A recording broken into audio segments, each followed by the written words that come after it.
Assalamualaikum warahmatullahi wabarakatuh. Selamat siang, teman-teman. Sebelum Yang Ya, mulai, saya rasa bagus kalau kita diskusi ringan tentang bagaimana menerapkan nilai dasar ASN berakhlak dalam tugas sehari-hari. nah setuju banget tuh Bang. Kadang kita tuh cuma hafal singkatannya doang, tapi padahal praktiknya justru yang penting ya. Jangan sampai cuma hafal pas pretest doang, terus hilang aja tuh kayak niat mau olahraga. benar, nilai berakhlak itu bukan slogan aja, tapi pedoman kerja kita sebagai ASN.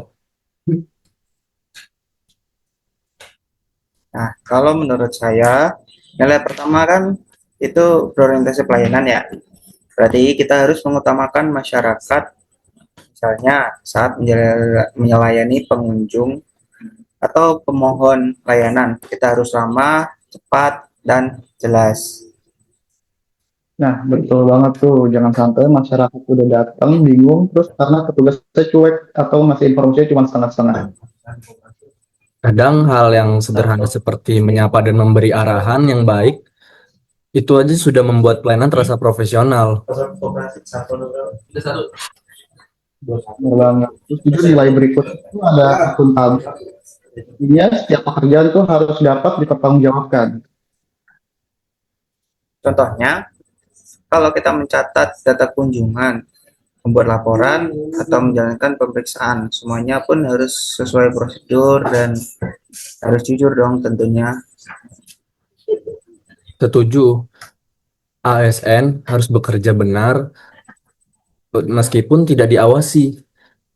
Langka memang, tapi seharusnya begitu.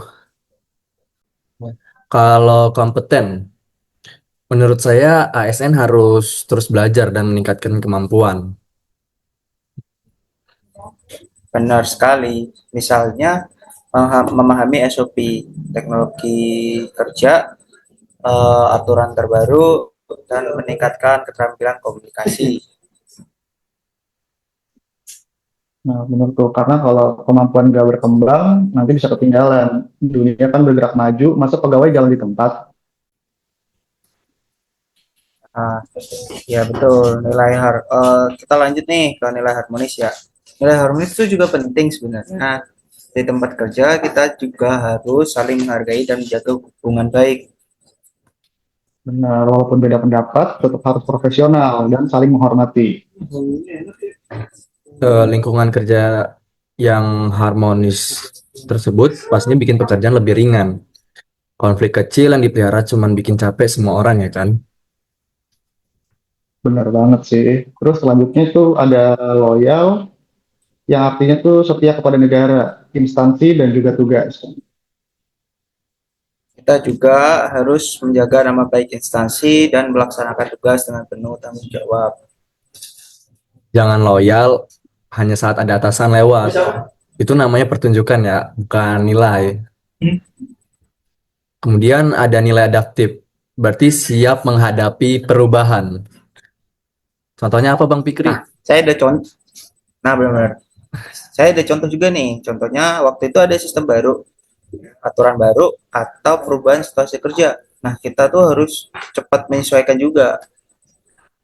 Terus tuh jangan sedikit perubahan langsung panik, kayak dunia udah mau runtuh, cuman karena update aplikasi.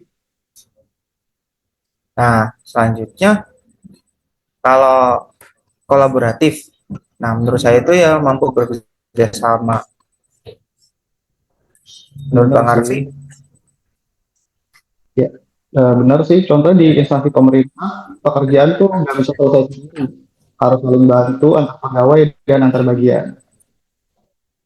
Kalau ego sektoral tinggi, pasti kerjaan kecil bisa jadi masalah besar. jadi kesimpulannya budaya berakhlak harus dimulai dari kebiasaan sehari-hari, bukan hanya saat pelatihan. Setuju sih. Karena kalau konsisten diterapkan, pelayanan makin baik dan lingkungan kerja juga jadi sehat. Jadi, mulai dari diri sendiri ya guys, karena perubahan besar sering dimulai dari tiga orang yang mau serius saat ngopi pagi.